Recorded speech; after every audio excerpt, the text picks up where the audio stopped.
It's just gone lunchtime. This is All Angles here on ENCA. Good afternoon. I'm Masinda. Thank you for staying with us. It is that time of the day when we give you an update on how far some of the stories we've been following up for you on channel today have advanced. Here's your lunchtime update. Our reporters are out and about bringing you the latest on today's top stories. I am joined now by Ayesha, Ismail and Brundt out in Cape Town, and Ronald Masinda is in Gqeberha for us. Ayesha, let me start with you. You've been covering a lot of kidnapping cases in the Western Cape, and the recent stats show cases are on the increase. Who have you been speaking to today, and what are they saying in reaction to this? Well, Maseko, the official statistics really do not paint the real picture of what is happening in South Africa. A lot of kidnapping cases go unreported because people fear for their lives. We have cases, we've spoken to people where they say, we don't want to report these cases because we've been told by the perpetrators that if we do alert the police to a kidnapping case, we will suffer the consequences and we might not see our loved ones ever again. So people try and sort it out amongst themselves, and also in many cases they also then go and pay the ransom, where that means they need to beg or borrow to pay the ransom, but they want to ensure that they do get to see their loved ones alive. I did speak to a crime expert earlier, and he said to me that while they are seeing an increase in arrests, he's saying that he has to acknowledge that the police members are making inroads into kidnapping syndicates. Enough is not being done to crush the syndicates operating across South Africa. He says that everybody needs to work together to bring an end to this. As he says, this is a very emotional crime where we find perpetrators threatening family members, threatening victims, and also emotional for police members as well, those dealing with these cases, because very often they have to deal with the pleas and the cries of victims and also family members. This is what he had to say to me earlier. Absolutely. I mean, this is a professional act, a professional crime. A lot of research and planning goes into that. It's not just something that happens on a particular day in the spur of the moment. So doing all the planning and the research and targeting your victim is very important for the group. So when they do this, it is well rehearsed, well structured, and that is why we on the other side that's trying to prevent it and working with government organizations must do the same. We must network, we must plan, and we must start to do things differently. You can't do the same thing over and over and expect a different outcome. And that is where we must take hands and see how can we work differently. What is there that we're not doing? And there's a lot we can do different, which obviously for reasons we wouldn't want to put out there. But there's a lot of things that I feel if we get around the table, we plan and structure this well, we can change this. But we need to do it sooner than later.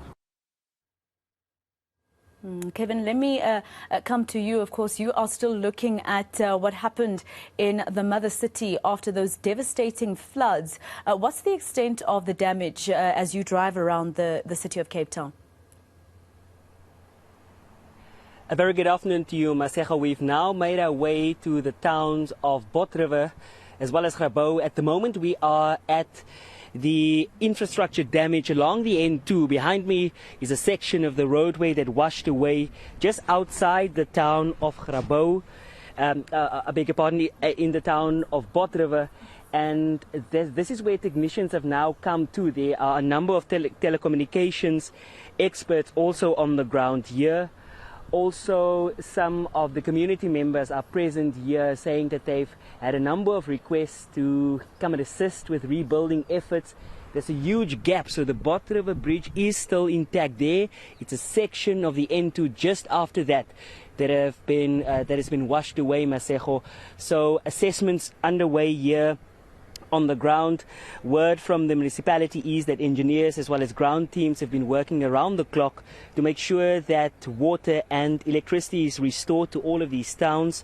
saying that at the moment Eskom technicians are also still trying to restore electricity supply to the towns of Caledon, Greyton, Genadendal, as well as Villiersdorp, and saying that technicians attempted to switch on the line that provides electricity to the Caledon substation. It's a town along the N2 as well. This road is of course very important to access the agricultural land along this area here, but it tripped immediately, and that is why people still experience intermittent electricity cuts. Also the cell phone signal in this area, intermittent cell phone reception within this community as well. We ourselves have been struggling to connect and send some visuals through at moments, but word on the ground is that rebuilding is taking place in the town of Botrive itself. We spoke to some residents there who explained how they've been affected since the heavy rain started pouring down on Sunday evening, and the rebuilding efforts that they too had to undertake. Now also saying that some of them weren't even able to go to work today because they are still a couple of days following the heavy rain now, still having to deal with the impact of the heavy downpours. Just listen to what some of them told me early on, Masego.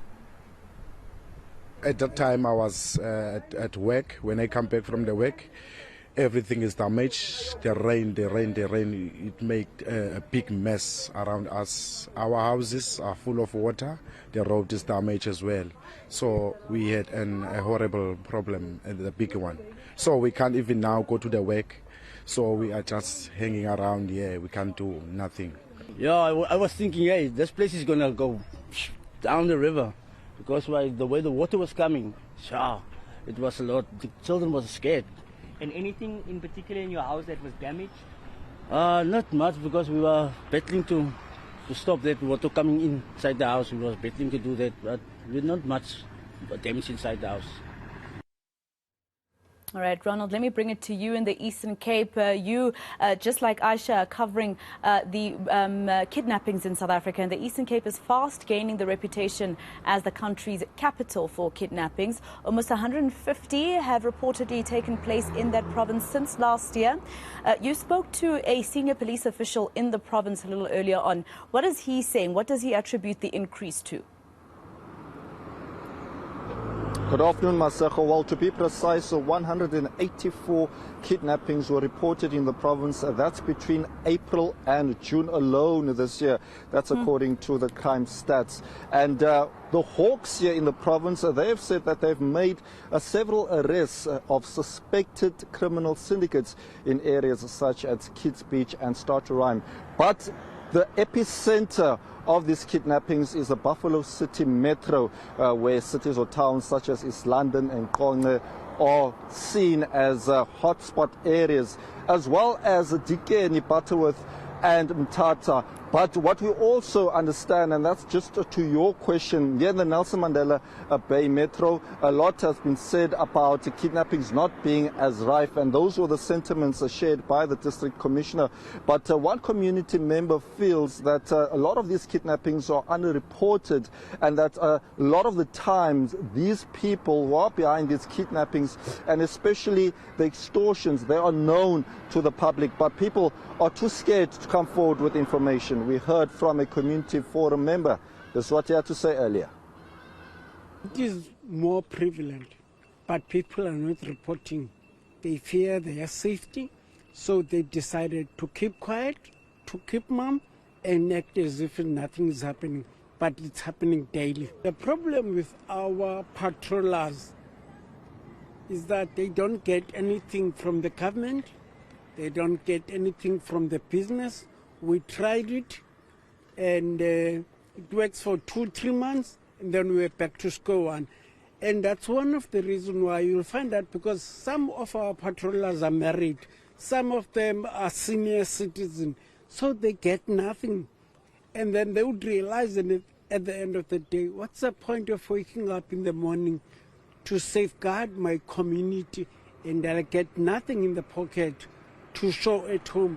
Because even us, the reason why you are here is because we are passionate about our community, we love our people, and we are concerned about the escalating of crime within our community. Right, that was your ENCA lunchtime update from all angles with reporters Ronald Masinda. We also had Brundt and Ayesha Ismail. All right.